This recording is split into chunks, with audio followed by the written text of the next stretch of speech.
Você está tentando começar na área de UX e está meio perdido, não sabe o que está acontecendo. Tentou um monte de vaga, já mandou currículo, nada. Nem um e-mail falando que você não passou, nada, ignorado. E ao mesmo tempo tem um monte de gente falando a quantidade de vagas que está aparecendo por aí, o boom do mercado. Eu, inclusive, nós da Ela, inclusive, mas o que está acontecendo? Tem algo de errado. Como que é possível que eu estou aplicando para tantas vagas e eu não tenho nenhuma mensagem? E aí vem esse cara no YouTube falar que tem um monte de vaga, ele é maluco. Ou talvez você esteja aqui e é recrutador e você escuta, né? Você sabe do mundo do mercado, você já recebeu 300 aplicações para uma vaga que você abriu, mas você não encontra quase ninguém dentro do fit que você precisa. Às vezes você encontra 2 pessoas. Quando você entra em contato, essa pessoa já foi contratada. Eu sei bem. Eu já vivi isso. Mas o que está acontecendo? Né? Inclusive, no ano passado, eu joguei essa pergunta para alguns recrutadores que eu conheço em UK, e eles foram muito generosos em colocar alguns pontos ali da opinião deles. Eu, particularmente, tive contratando designers em quase todas as empresas que eu passei nos últimos 6 anos aqui na Europa. Eu tenho um ponto de vista sobre isso e é isso que eu quero conversar com você ao longo desse vídeo. O que será que está acontecendo no mercado? Por que parece difícil contratar ou parece difícil conseguir uma vaga para algumas pessoas, enquanto outras têm um monte, que não tem nem como dar conta de tanta vaga que aparece mesmo. Vejo isso na comunidade, vejo com vários alunos nossos, eu passo por isso. Então, o que rola? Bom, se você não me conhece, eu sou Felipe Melo, sou design lead, tendo trabalhado em diversos projetos enterprises grandes aqui pela Europa, passei um tempo em Londres também, e sou o fundador da Ela. Nesse vídeo eu vou abordar esse tema específico sobre contratação, o que está acontecendo no mercado e o que grande parte das empresas buscam. Se você é designer, isso provavelmente vai te ajudar a você se posicionar melhor e a montar uma melhor estratégia para você ser contratado nesse ano de 2022. Vamos lá? Pois é, tem algum tempo que eu percebo, né, que não só eu, todo mundo percebe, tem muitas vagas mesmo na área de UX como um todo, UI, Product Design, pesquisa, tem muita vaga, globalmente falando, Brasil, Estados Unidos, Europa, tudo que é canto a gente vê muitas vagas. Mas ao mesmo tempo, tem aí esse impasse. Recruiters que não conseguem contratar, eu vejo vagas que às vezes ficam um ano aberto e algumas pessoas que não conseguem ser contratadas, estão doidas para conquistar aí ou sua primeira oportunidade, ou às vezes mudar de empresa, às vezes já trabalha na área, mas está com dificuldade de mudar. Por quê? Eu comecei a me perguntar, não faz sentido, o que está rolando? Tem algo muito errado. E eu postei no meu LinkedIn, isso no ano passado, postei porque eu sabia que tinha alguns recrutadores ali que eu tenho contato, né? E eu postei uma pergunta relacionada a isso. Pô, por que está tão difícil contratar e ser contratado na área de UX, na área de design? Eu queria ver a visão desses recrutadores. O que eles teriam a dizer? 2 recrutadores, particularmente, me passaram insights muito relevantes e é isso que eu quero compartilhar aqui com você. Na descrição desse vídeo eu vou deixar o link também dessa postagem do LinkedIn, se você quiser olhar. Foi em inglês, mas ainda está lá. Então você pode ler especificamente, né, o que esses recrutadores falaram e, enfim, as postagens que eu fiz.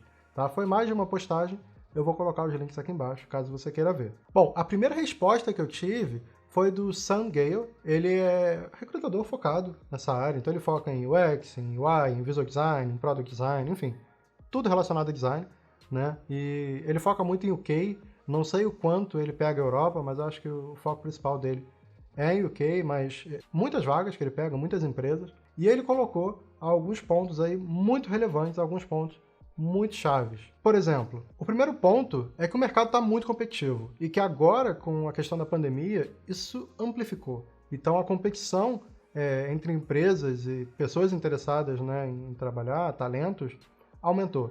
Então, não basta apenas encontrar ali bons profissionais. Tem uma briga ali, digamos assim, entre as empresas para conseguir contratar, para conseguir atrair. E também com a pandemia, muitas pessoas ficaram mais antenadas sobre questões de qualidade de vida, né? Tinham algumas empresas que realmente a pessoa ficava ali num vício muito grande de trabalho, gerando burnout e tudo mais. Então, com a questão da pandemia, muitas pessoas estão, não, peraí, em primeiro lugar a minha saúde, em primeiro lugar a minha vida, depois o trabalho. Então, será que essa empresa vai me proporcionar uma vida bacana, uma qualidade de vida bacana, ou eu vou ser explorado? Será que essa empresa tem um time de design legal, onde eu possa aprender, onde eu possa me desenvolver. E eu sei que isso pode soar muito estranho, porque talvez para você ainda não esteja no momento de escolher, mas globalmente falando, isso está rolando, e está rolando muito. As pessoas estão podendo escolher, e aí as empresas têm uma certa dificuldade.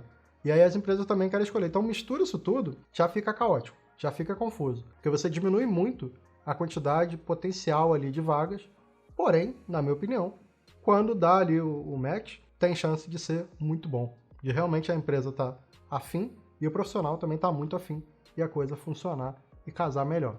Tá? Então, eu acho que isso no fim é um ponto positivo, mas realmente dá mais trabalho para os recrutadores e para as pessoas que estão procurando vagas. Não tem muito o que fazer. Um outro ponto que ninguém toca é que a área de design ela é muito ampla, né? A gente trata muito sobre isso, então tem grande variedade aí dos conhecimentos, das skills entre os candidatos. Então, às vezes, tem pessoas que trabalham muito bem no end-to-end e podem ser ótimos product designers, fazendo desde pesquisa, workshop, né, todo o lado estratégico e tudo mais, e também implementar ali protótipo e tudo mais. Né? Tem designers que até fazem código também. Isso interfere, porque interfere como que a empresa enxerga design, que tipo de design a empresa busca, e aí tem que dar um match. Então, se você tem um designer que foca só em visual design, por exemplo, ele vai precisar encontrar uma empresa que esteja buscando só visual design.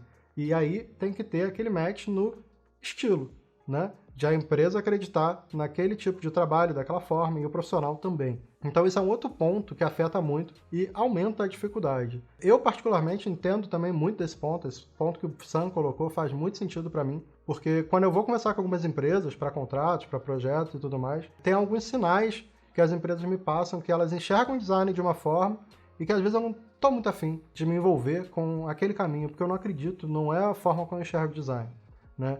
Então, às vezes, você tem conversas que, assim, às vezes é muito bacana, uma empresa boa, com salário bom e tudo mais, mas não deu aquele match de pensamento, não faria muito sentido para mim, eu ficaria insatisfeito. Então, é naquele momento que eu falo, não estou afim, vou conversar com outros, e aí chega um ou outro que às vezes dá um match perfeito. Pô, o linguajar, o modo de pensar, o estilo de trabalho, tem tudo a ver, e aí faz mais sentido. Tá? Então esse é um outro ponto que rola pra caramba. Existe também grande, assim, diferenças de algumas definições entre as empresas, tá? Tanto para cargos quanto para salários. Isso é uma coisa que eu já comentei bastante com alunos da comunidade e tal, mas o Sam levantou. Então, tem empresa que às vezes, sei lá, em um ano a pessoa vira lead. Fala, uau, legal, virei lead, tô ganhando um salário bacana, tudo mais. Mas aí depois a pessoa quer aplicar para uma outra vaga, sei lá, no Google, e aí a pessoa na cabeça dela, opa, vou buscar a vaga de lead. Não vai rolar, não vai conseguir. Às vezes, num caso extremo desse, vai ter que procurar um cargo inicial. E aí a pessoa não quer. E aí entra aquele impasse. Ou um impasse financeiro, porque nesse caso, às vezes tem uma diferença, e às vezes o financeiro tem diferença também. Então isso tudo é um gargalo meio complexo de se tomar conta. Assim, por isso que, na minha opinião, assim, eu não acho que vale a pena você tentar crescer rápido demais na carreira, em questão de título, porque isso te traz várias desvantagens. Né? Se você pensa só ali no título e cresce, aquilo fica na sua cabeça e você acha, não, já sou sênior, não importa que eu tenha 2 anos de carreira, eu sou. Só que aí uma outra empresa que você está aplicando não te vê daquela forma. E você fica chateado. Você pensa, pô, como assim? Como que eu não sou? Eu tô trabalhando aqui, eu sou sênior. Então, tem todos esses impasses aí que são bem complexos. E também o lado financeiro, né, que tem que bater. Tem empresa que consegue pagar muito mais, tem outras que não. Então, tem toda essa questão. Tá? Um outro ponto que o Sam levantou e que eu adorei é a velocidade de contratação. Tem empresas que são muito lentas por questões burocráticas internas. Às vezes tem que aprovar nos Estados Unidos, tem que não sei o que lá. Então, para marcar a primeira entrevista, às vezes é 2 semanas. Nessas 2 semanas, aquela pessoa já foi contratada para uma outra startup. Que apareceu, conversou, pum, aceitou e foi. Então, para o lado do recrutador, isso afeta muito. Eu sei que para quem está procurando e não conseguindo vaga, esse não é o ponto. Mas para o recrutador, eu sei que isso afeta muito, porque eu já estive em algumas empresas onde estava meio lento e eu sinalizava, no final gostavam de alguém e não conseguiam trazer aquela pessoa porque outra empresa já tinha contratado. Outro ponto, lógico, a pandemia. A pandemia afetou muito as movimentações, a cabeça das pessoas mudou, as decisões das empresas também mudaram, às vezes a empresa está numa situação mais difícil, então tudo isso também afeta uma série de tomada de decisões e uma série de coisas, não tem muito o que dizer quanto a isso. E um lado que eu achei muito bacana que o Sam levantou é expectativa versus realidade, dos dois lados, do lado da empresa e do lado do candidato. é aquele job description que vem uma coisa assim absurda de tanta coisa, né? E você olha assim, só de ler você fala, pô, estão buscando aqui um profissional com 40 mil anos de experiência da NASA, só que está anunciado como júnior. Pô, peraí, tá super errado. Eu exagerei, claro, mas tá super errado. A expectativa da empresa tá viajando. E aí a gente sabe também que o salário não vai acompanhar. Então, mesmo que ache alguém no fit daquele job description, o cargo não vai ser júnior e o salário não vai ser aquele. E do outro lado, isso acontece também com o candidato. Que às vezes o candidato se aplica para uma vaga, como eu falei, para sênior, mas a pessoa não está preparada para sênior. O portfólio é fraco, não tem tempo de estrada e por aí vai. Né? Então tem uma série de questões, ou até expectativa financeira. A pessoa quer um salário muito mais alto do que efetivamente aquela empresa está disposta a pagar para onde ela enxerga aquela pessoa. E como eu falei, isso muda de empresa para empresa. O mercado está num boom muito grande, está rolando umas doideiras, então mesmo que você tenha caído numa empresa que você conseguiu um salário muito alto, um título muito alto e bababá, aquilo não quer dizer que você está super preparado para ter a mesma coisa numa outra empresa, que já tem uma maturidade talvez maior. Às vezes nela você vai ter um cargo mais mid-level, mais júnior, e é isso. Então, de novo, no início de carreira, eu recomendo tomar muito cuidado com essa questão de inflar o título e buscar muito salário. Quanto mais você focar em crescimento constante e aprendizado, melhor para sua carreira. Isso quer dizer buscar líderes e times onde você consiga ser mentorado, que você consiga aprender muito e crescer. E aí você vai se desenvolvendo e no longo prazo você vai conquistando os títulos e mais salário. Então, eu adorei esses pontos do Sam. Como eu falei, você vai conseguir ver o link aí com a postagem sobre isso. E um outro ponto que a gente consegue verificar em cima disso tudo é a falta de maturidade, né, de UX em várias corporações. E isso, lógico, que afeta todos esses pontos. Afeta muito na contratação, afeta na velocidade, afeta na contratação errada. Às vezes, de contratar alguém para ser líder que não tem experiência para isso. E aí, com isso, cria dificuldade para contratar outras pessoas. Né? Então, é complicado mesmo. Não se tem muito o que fazer, além de, quando possível, você tentar ajudar e evangelizar com outras pessoas ou com a sua empresa para que essa maturidade vá aos poucos subindo e melhores decisões possam ser tomadas. Até um complemento, um ponto que foi colocado lá nessa postagem, a pessoa não acredita que muitas empresas sabem o que é UX design, ou como que contratam um UX designer. Né? O que isso quer dizer, que perguntas você faz numa entrevista, como é que você analisa o portfólio. Então, se aquela empresa e aquelas pessoas não sabem, isso é um problema muito grave, porque aí isso pode levar aquelas pessoas a tomar decisões da forma que ela achar que faz sentido. Então, às vezes, é olhar pelo visual e falar, beleza, gostei do portfólio visual, contrata, é um ótimo UX. Né? Não faz sentido nenhum. Só que isso também, às vezes, assim, do lado do candidato, te ajuda a fugir de algumas furadas. Aí entra aquele outro ponto que se você aplicou para várias vagas e não teve resposta, é claro que você tem coisas que você tem que melhorar, mas também você pode ter fugido de várias furadas, o que é interessante. E eu sei, às vezes você precisa do emprego, então você tem que ver os pontos de melhoria para que você possa conquistar aí a tão sonhada vaga. A falta de maturidade de todos os lados, eu diria que é o ponto principal dessa confusão. Mas deixa eu te pedir um favor, você está curtindo esse vídeo, essa reflexão? Lembra de deixar esse like, isso aqui é muito importante para a gente, para ajudar esse vídeo a ser entregue para mais pessoas no YouTube, para o nosso canal crescer, e com isso a gente vai trazer mais conteúdos aqui para você, tá certo? E eu tenho certeza, você já assinou o canal, né? Se não, aproveita, faz isso agora, ok? Bom, a segunda resposta lá que eu tive foi da Ruth Grados, que também, ela na verdade, se eu não me engano, fica em Dublin, então ela foca muito em vagas para Dublin, mas também aloca em UK e recentemente estava pegando algumas na Europa. E ela deu alguns pontos maravilhosos, ela, na verdade, reafirmou alguns dos pontos que o Sam já tinha falado, então eu não vou me repetir, mas ela também colocou que para júnior às vezes é difícil, porque às vezes a empresa não tem flexibilidade, não tem maturidade para contratar júnior, então ela tenta achar sênior, e algumas, por mais que façam isso de uma forma bacana, isso complica, porque diminui a quantidade de vagas para júnior, e aí tem esse outro lado, que às vezes a empresa não sabe o que precisa, então às vezes a job description sai meio errada, parece que é mid-level, mas poderia ser júnior, ou parece que é sênior, mas poderia ser mid-level, entende? Então vai de você ler a job description, entender e ver se você se considera apto ou apta a realizar aquele trabalho da melhor forma. Caso sim, manda ver, aplica e tenta, que tem grande chance de você conseguir. Bom, um outro ponto que a Ruth tocou é que falta aí um portfólio aprofundado. Se você quer trabalhar com UX, não me mostra, isso foi a palavra dela, não me mostra só telas. Por que você chegou nesses pontos? Que pesquisa você fez? Qual é o racional de projeto? Isso, sinceramente, é básico.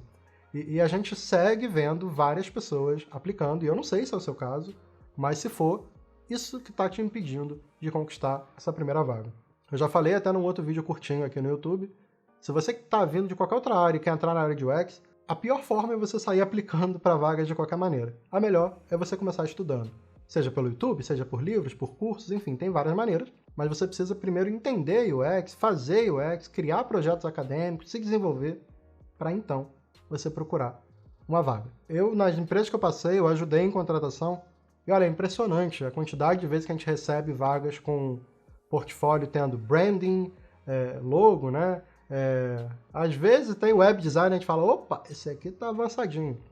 Então, não, se você quer trabalhar com product design, com UX, você tem que ter algo a mais, você tem que ter esse trabalho de projeto com pesquisa, você tem que trabalhar com produtos digitais, você tem que apresentar isso. E eu sei, às vezes você vai falar, mas se eu não tenho experiência e não me dão oportunidade, eu não vou ter experiência.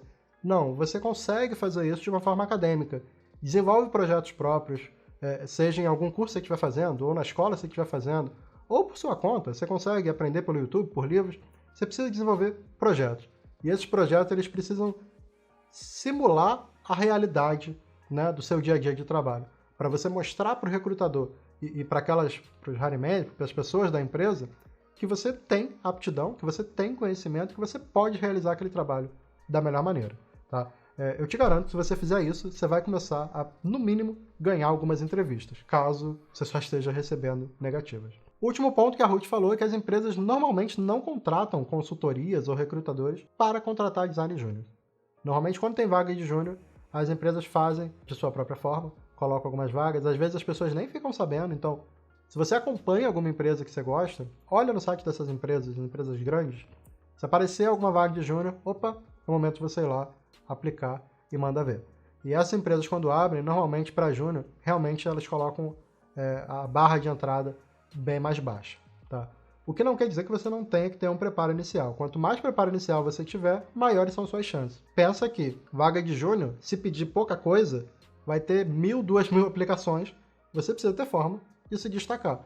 Por mais que o mercado esteja em boom e tenha muitas coisas, né, muitas oportunidades, você precisa demonstrar para os contratantes, para as empresas, que você está afim, que você curte aquilo, que você está estudando, que você está fazendo o seu melhor e que tudo que você precisa naquele momento é uma oportunidade. E você faz isso através de cursos, leituras e, principalmente, apresentando um portfólio acadêmico. Bom, com os pontos discutidos aqui nesse vídeo, ficou claro que tem pontos de melhoria de todos os lados. A empresa precisa melhorar, né, os recrutadores, etc., os hiring managers, e os candidatos também precisam melhorar, e muito. Né?